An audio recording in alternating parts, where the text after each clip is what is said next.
images ont été tournées à Saint-Martin, au plus fort de l'ouragan.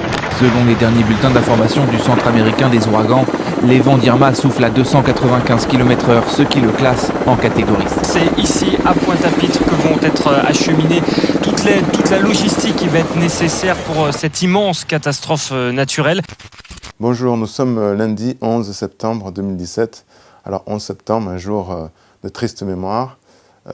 Je viens vers vous parce que j'ai été touché par de nombreux témoignages relativement au sort de Saint-Martin et de Saint-Barthélemy.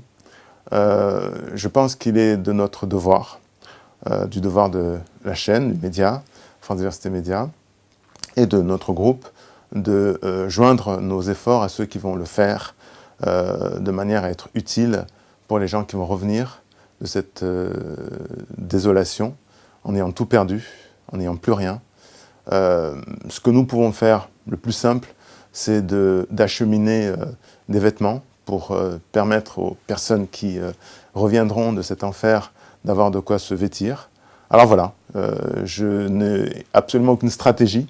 Je veux simplement m'appuyer sur notre réseau, nos amis. Je sais que François Durper et Julien Marinetti ont répondu favorablement donc à cet appel et vont nous aider pour permettre de faire une action charitable qui me semble absolument évidente. Voilà, donc j'espère pouvoir compter sur vous, mes chers amis.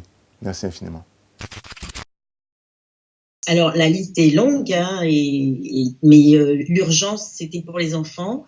Donc, c'était des couches, de l'eau, des vêtements, et puis de la nourriture sèche, en fait, du riz, des grains, des lentilles, des choses qui ne s'abîment pas. Tout est mouillé, trempé, parce qu'en fait, toutes les toitures sont parties, les maisons sont dans un état pas possible. Donc, c'est vrai qu'il fait chaud, mais c'est sous des amas, en fait, de débris. Donc, il y a pas de possibilité pour certains de récupérer quoi que ce soit.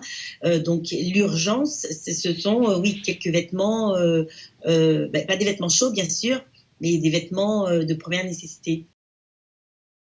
Aujourd'hui, là, à l'heure actuelle, j'ai pas eu mon frère et ma mère depuis 2-3 jours parce que déjà leurs deux téléphones commençaient à ne plus avoir de batterie. Mais j'ai quand même des audios de copines qui m'appellent en pleurs. Et puis vraiment, ce qui revient, c'est ça. C'est terrible à supporter. Et puis les gens sont un peu livrés à eux-mêmes. En fait, ils peuvent compter que sur la solidarité entre voisins, ne serait-ce que pour se nourrir.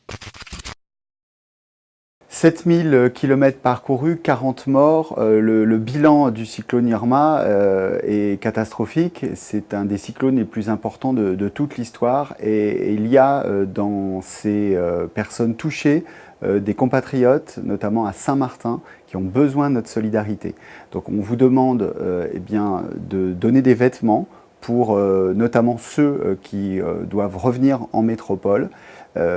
Appel à la générosité pour nos compatriotes de Saint-Martin. Merci à vous tous.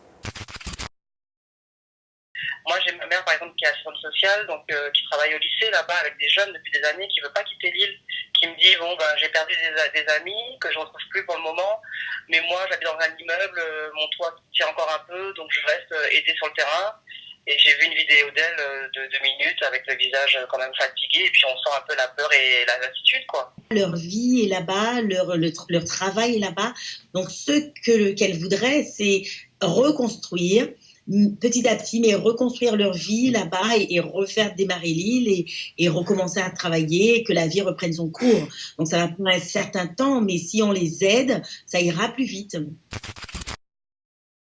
Le mieux, en tout cas, de mon point de vue et de mes capacités et de mon pouvoir, peut-être serait de collecter des vêtements qui seraient remis à la Croix-Rouge, par exemple.